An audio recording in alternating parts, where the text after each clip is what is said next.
గా కొన్ని విషయాలను ఈరోజు చర్చించేందుకే మేము ముందుకు రావడం జరిగింది.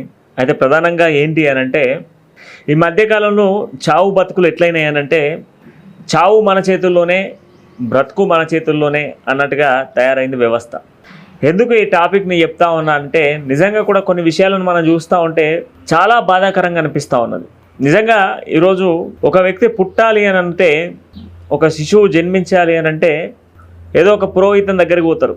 పురోహితుని దగ్గరికి పోయి పలానా టైంకు ముహూర్తం మంచిగున్నది, పలానా టైంలోనే ఆ శిశువు జన్మించాలని చెప్పేసి అంటే ఆ యొక్క శిశువు జన్మించకముందే, ఏదైతే ఆ పాప కానీ ఆ బాబు కానీ భూమిపైకి రాకముందే పురోహితుని దగ్గరికి వెళ్ళి ఆ శిశువుకి సంబంధించినటువంటి జన్మనామంతో కూడినటువంటి ఒక జాతకాన్ని రాసుకొని వస్తూ ఉన్నారు.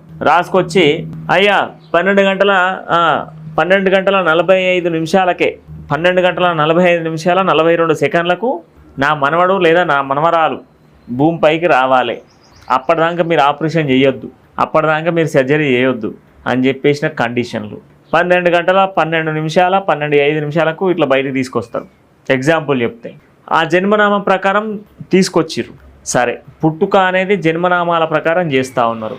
ఆ పుట్టించేటువంటి సమయాన్ని కూడా ఆ జన్మనామాల ప్రకారం చేస్తూ ఉన్నారు. బాగానే ఉంది. పుట్టుక వరకు ఓకే అండి. కానీ ఈరోజు ఇంకా దౌర్భాగ్యమైన విషయం ఏంటంటే, సావులు కూడా ఇది నిజంగా బాధాకరమైన విషయమే. సావులను కూడా, అంటే చచ్చిపోయేటువంటి మనిషికి సంబంధించినటువంటి చావు సమయాన్ని కూడా ఒక టైంతో క్యాలిక్యులేట్ చేస్తూ ఉన్నారు.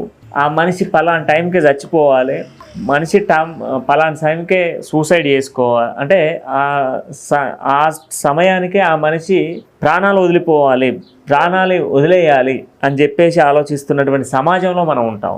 ఎందుకు ఈ విషయాన్ని ఈరోజు మేము పర్టికులర్గా తీసుకొస్తున్నా, ఈ విషయాన్ని మీకు ఎందుకు పర్టికులర్గా చెప్తున్నా అంటే, మనిషి పుట్టుక అనేది సావు అనేది రెండు కూడా భగవంతుని చేతుల్లోనే ఉన్నాయి. దేవుడు నిర్ణయించిన సమయానికే భూమిపైకి రావాలి, దేవుడు నిర్ణయించిన టైంకే మనం భూమిపై నుంచి వెళ్ళిపోవాలి. ఇదే సృష్టి ధర్మం. అట్లాంటి సృష్టి ధర్మాన్ని మనందరం కాల రాస్తూ ఉన్నాం.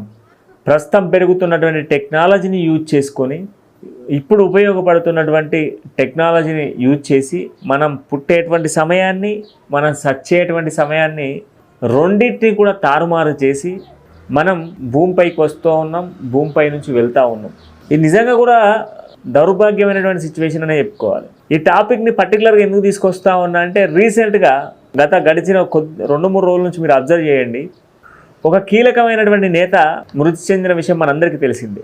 కానీ ఆ వ్యక్తి మృతి చెందింది ఎన్నడూ అనేది, ఆయనకు సంబంధించిన అంత్యక్రియలు కానివ్వండి, ఆయన కార్యక్రమాలు కానివ్వండి